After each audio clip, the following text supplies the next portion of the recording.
आप पारंपरिक राजनीतिक से अलग हटकर राजनीति शुरू करना चाहते हैं, कैसे उससे जमीन पर उतार पाएंगे आप? हम लोग राजनीति नहीं कर रहे हैं। हम लोग का लक्ष्य एमएलए एमपी बनना नहीं है। हम लोग का लक्ष्य बिहार में समाज में व्यवस्था का में सुधार लाना है। निश्चित तौर पर हम लोग पहले प्रयास में उसमें सफलता नहीं मिली हम लोगों को, लेकिन हम लोग का जो संकल्प है, हम लोग का जो इरादा है, हम लोगों ने जो बिहार के लोगों से जो प्रॉमिस किया है कि जब तक बिहार को नहीं सुधारेंगे, कम से कम 10 वर्ष अपना जीवन का सब कुछ लगाकर ये ईमानदारी से प्रयास जारी रखेंगे। बिहार के लोग जगे, अपने बच्चों की चिंता करें, बिहार से पलायन बंद हो, भ्रष्टाचार खत्म हो। इस मुद्दे पर जनसुराज जिस ईमानदारी और शुद्धता से पहले काम कर रहा था, हम लोग उससे भी ज्यादा ईमानदारी और शुद्धता से, उससे भी ज्यादा ताकत से आगे काम करते रहे। आपने चुनाव से कुछ दिन पूर्व ही कहा था कि मुख्यमंत्री नीतीश कुमार अपने पद से इस्तीफा देंगे, उन्होंने इस्तीफा दिया या देने वाले हैं, तो इतना कंक्लूजन आपका परफेक्ट कैसे रहा? क्या मतलब उनकी आगे की रणनीति? देखिए, ऐसा है, ये कोई प्रेडिक्शन की बात नहीं है। नीतीश कुमार जी मानसिक और शारीरिक तौर पर अब जिस स्थिति में नहीं है कि वो राज्य के मुख्यमंत्री का दायित्व का निर्वहन कर सके, और ये बात हमको पता है, पूरे बिहार के लोगों को पता है, भाजपा के नेताओं को भी पता है। लेकिन चुनाव के दौरान लोगों को भ्रमित करके उनका चेहरा मुखौटा बनाकर भाजपा ने वोट लिया, क्योंकि उनके पास न कोई नेतृत्व था, न उनके पास कोई कार्यक्रम था, न उनकी अपने अकेले लड़ने की क्षमता थी।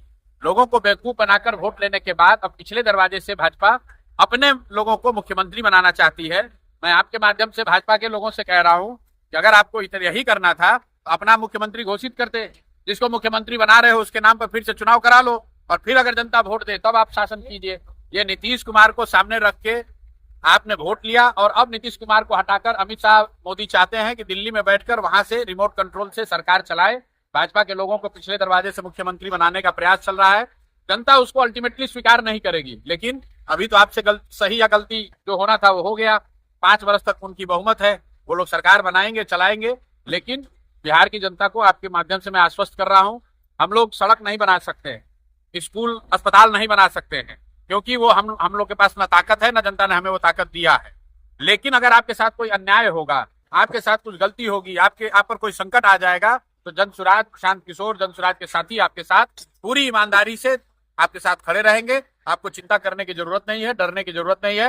भाजपा पिछले दरवाजे से अगर सरकार बना भी रही है तो भी बिहार में कुछ कर नहीं पाएंगे। अगर कुछ उन्होंने गलती किया तो जनसुराज जैसे लोग, जनसुराज से जुड़े हुए लोग समाज के साथ पूरी ईमानदारी और ताकत से खड़े रहेंगे। आपको अपने समस्याओं के लिए, सुरक्षा के लिए डरने की जरूरत नहीं है। लेकिन आपसे भी ये अपेक्षा है कि जब अगली बार आप वोट दीजिए तो फिर जाति धर्म में मत बटिए, पैसे पर वोट मत बेचिए, अपने बच्चों के लिए वोट दीजिए, उनके पढ़ाई और रोजगार के लिए वोट दीजिए।